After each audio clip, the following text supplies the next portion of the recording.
Hello everyone, সবাই কেমন আছো? আশা করছি সবাই খুব ভালো আছে। প্রিয়াঙ্কাস ক্রিয়েশনের নতুন একটা ভিডিওর সঙ্গে তোমাদের সবাইকে অনেক ভালোবাসা জানিয়ে আজকের ভিডিওটা এখান থেকে স্টার্ট করছি। সকালের দিকটায় দেখছিলাম আকাশটা বেশ পরিষ্কার রয়েছে, যেহেতু আমি এই পাশে জানলাটা খুলতে পারি না, মশারির ওই যে নেট টানানো রয়েছে, ওই জন্য জানলার মধ্যে দিয়ে ভিডিওটা ক্যাপচার করতে হয়েছে। যাই হোক, আজকে সকালবেলা থেকেই মুড গরম হয়েছিল একদম, বলতে গেলে রাগে রাগে সব ছুঁড়ে ছুঁড়ে ফেলছি। সত্যি কথা বলতে রাগটা হয়েছে বাবানের জন্য। মানে এবার অনেকের মনে প্রশ্ন হতে পারে যে বাবান তো ছোট, তাহলে ওর পরে কেন রাগ? সত্যি কথা বলতে যারা মা আর কি, মায়েরা বোঝে এই ব্যাপারটা, যে বাচ্চা যদি খাওয়া দাওয়া ঠিক করে না করে না, তাহলে কতটা রাগ হয় আর মানে সে বলার মতো না। সকালের দিক থেকে তো দুধ একদমই খেতে চায় না কখনো, প্রতিদিন অন্যান্য খাবার দিই। তো আজকে ভাবলাম যে এত ছোট বাচ্চা এখন থেকে যদি পুরো খাবারটা ছেড়ে দেয়, দুধ খাওয়াটা, তাহলে কি করে হবে বলো? অন্য কিছুর সাথে দুধটা মিশিয়ে দিলে তখন আবার খাবে। আমি ভাবলাম না, আজকে একটু বোতলে দিয়েই খাওয়াই, দেখি খায় নাকি। সে কয়গাল টেনেছে, মানে কয়বার টেনেছে, টানার পরেই আর যাই হোক বোতল আর মুখেই নেবে না উনি। তারপরে ভাবলাম ওর মধ্যে একটু কর্নফ্লেক্স দিই, ওর জন্য আমি কর্নফ্লেক্সটা গুঁড়ো করে রাখি, সেইটা দিয়েছি ওকে। সেইটাও খাবে না, কোনো মতে ভুলিয়ে ভালিয়ে খাওয়াতে পারছি না। আমাদের পাশেই একটা বাচ্চা আছে, ওকে দেখাচ্ছি যে ও আসছে, ওই দেখ দাদা আছে, কোনো মতে খাবে না। যাই হোক, ওর বাবা তারপরে নিয়ে চলে গেল বাইরে, আর রাগারাগি করে খাবে না, তাহলে কেন জোর করছো? আসলে মায়েরা বোঝে এই জিনিসটা, যে বাচ্চা না খেলে তাহলে মায়ের কতটা রাগ হয়, কতটা অসহ্য লাগে। সারাটা দিন একটা বাচ্চা ওইভাবে না খেয়ে থাকবে, দাদু ঠাম্মা বাবা এরা কিন্তু সবাই ওই নিয়ে রাখতে পারবে, কিন্তু খাওয়ানোর বেলায় কিন্তু কেউই কিছু করতে পারবে না। সারাদিন না খাইয়ে রেখে দেবে, ব্যাপার কোনো ব্যাপার নেই। না খেয়ে থাকুক, পেটের জ্বালা তো তার না, পেটের জ্বালা তো তোমার আর তোমার মায়ের। কারণ মায়ের পেট থেকে নাড়ি কেটে বার করেছে তোমাকে, তাই তুমি না খেলে মায়ের শরীরে জ্বালাটা উঠে যায় না, যে আমার বাচ্চাটা এখনও খেলো না, আমার বাচ্চাটা খেলো না, কী করছে, কী করে হবে, আমার খিদে পেলে এরকম হয়, তাহলে ওর কী হচ্ছে? দাদু ঠাম্মা বাবা এদের মধ্যে তো এই জিনিসটা থাকবে না। না, এরা হলো উপরেই খালি ভালোবেসে দেখাতে পারবে, না তোমার খেতে হবে না, হ্যাঁ না না। যাই হোক, এই সব নিয়ে আমার মানে মাথা গরম হয়ে গেছে। রাগে রাগে আজকে সমস্ত কাজ করছে। আজকে ভাবছি ওকে থেকে খাওয়াবোই না, কিন্তু ওই যে মা, পরে গিয়ে তো আর পারি না। ঘর দৌড় গোছানো হয়ে যাওয়ার পরে গিয়ে তারপরে গিয়ে ওকে একটু খাওয়াতে বসেছিলাম, অনেক ভুলিয়ে ভালিয়ে। তারপরে আজকে বাবান খেয়েছে।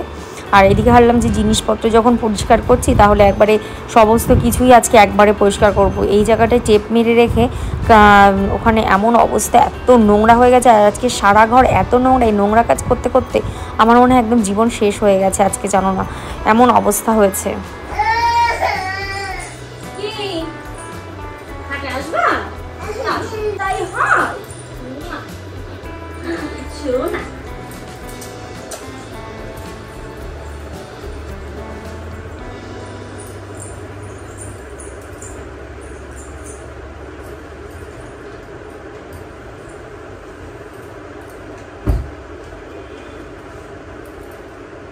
ওটা খুলো না, এই দেখো এটা মোছো মোছো। আর এই নোংরা জিনিস পরিষ্কার করতে গেলে মানে আমার এত অস্বস্তি লাগে, তার মধ্যে বলো না, তার মধ্যে ছোট বাচ্চা নিয়ে এইসব কাজ করতে গেলে না একদম হয় না। আগে তো বাবান যখন ছিল না, মানে বাবান হওয়ার আগে এতটা নোংরা আমার হতো না, কারণ প্রতিদিনেরটা আমি প্রতিদিন মুছে ফেলতাম, সমস্ত ঘরের সমস্ত কিছু মানে জিনিসপত্র, মানে কি সব বলছি আর কি। এখন বাবান হওয়ার পরে ওকে খাওয়ানো টাইমলি করতে হয়, ওকে স্নান করানো, ঘুম পাড়ানো, ওর খাবার তৈরি করা, মানে সমস্ত কিছু কাজ সামলে না আমি ঘরের দিকটা একদমই আর কাজটা করতে পারি না। দুই দিকে মানে পেরে উঠি না সঠিকভাবে, আগের মতন পেরে উঠি না। এটা মানে সব মায়েদেরই একই রকম হিস্ট্রি, যে বাচ্চা হওয়ার পরে জিনিসপত্র গুছিয়ে রাখা।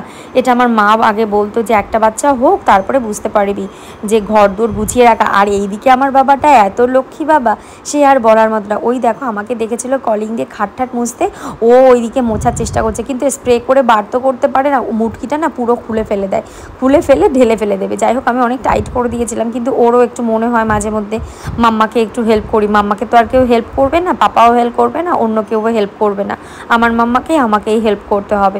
যাই হোক, ওই বিচ্ছুটা আমাকে অনেক হেল্প করে কাজের মাঝে। আমি ভিডিওর মধ্যে দেখছি আর হাসছি যে কি করে বাবা না এইসব।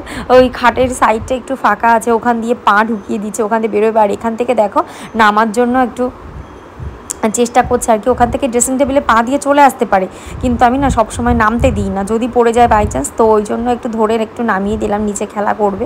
আর এই ফটো ফ্রেমটা মানে ঘরে যে কটা ফটো ফ্রেমগুলো রয়েছে কতগুলো যে পরিষ্কার করা হয় না কতদিন তার ঠিক নেই। আজকে ভাবলাম ফটো ফ্রেমটা একটু চেঞ্জ করে এই পাশটাই দিই, কিন্তু দেখো এ পাশে সেই হচ্ছে না আর কি, যেহেতু মশারির দড়িটা এই পাশে টানিয়ে রাখি তো ওই জন্য আর হয়নি। আর এইদিকে এক ঢিপ জামা কাপড় কালকে কাচা ধোয়া হয়েছিল, সেগুলো এখনও আজকে আয়রন করাও হয়নি, গোছানো হয়নি, জাস্ট বাবানের কয়েকটা কাঁথা সেগুলো তাড়াতাড়ি করে আমি গুছিয়ে রেখেছি, কারণ ওর জিনিসটা আমি সবার আগেই গোছাই, তা না হলে ওই আমাদের ঘরে যে এখন পিঁপড়ে হচ্ছে, গরমের সিজন তো এই গরমের টাইমটাতে প্রচণ্ড পরিমাণ পিঁপড়ে হয়। তারপরে চলে গেলাম বাবানকে একটু খাওয়াতে, সে খাওয়া নিয়ে আজকে যা ভ্যানদারা করছে, বাচ্চা কাচ্চা শরীর খারাপ হলে একদমই খেতে চায় না, আর ওকে তো ভুলিয়ে ভালিয়ে কোনো মতেই খাওয়াতে পারছি না। যাই হোক অনেক কষ্টের ফলে প্রায় 1-1.5 ঘন্টা ধরে আজকে বাবান ভাতটা খেয়েছে, কোনো দিন এত টাইম নেয় না খাওয়া দাওয়া করতে।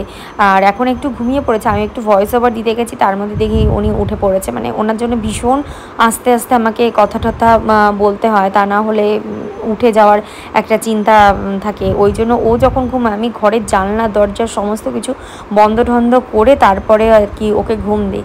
আর এখন একটু মনে হচ্ছে রিল্যাক্স পেলাম। বাবারে বাবা, কোমর পিঠ যন্ত্রণায় মনে হয় ছিঁড়ে যাচ্ছে, এত অস্বস্তি লাগছে আজকে, যেহেতু আজকে একটু কাজটা করা একটু বেশি হয়ে গেছে। রান্না বান্না হয়তো করিনি আমি আজকে, দেখলাম শাশুড়ি রান্নাবান্না করেছে, ওই যে সকালের থেকে মাথা গরম হয়েছিল, তাই জন্য ভেবেছি আজকে রান্নাঘরের দিকে যাবোই না যেহেতু শনিবার। আর শুয়ে শুয়ে এখন ভাবছি, এখন যদি মায়ের কাছে থাকতাম বা বোনের কাছে থাকতাম, বোনকে বললে বোন পিঠটা একটু মাসাজ করে দিত, কতই না ভালো লাগতো। তাই ভাবছি মায়ের মতন বোনের মতন কেউ হবে না, ননদও হবে না, বড়ও হবে না ভাইয়ের মতন, এটাই হলো বাস্তব।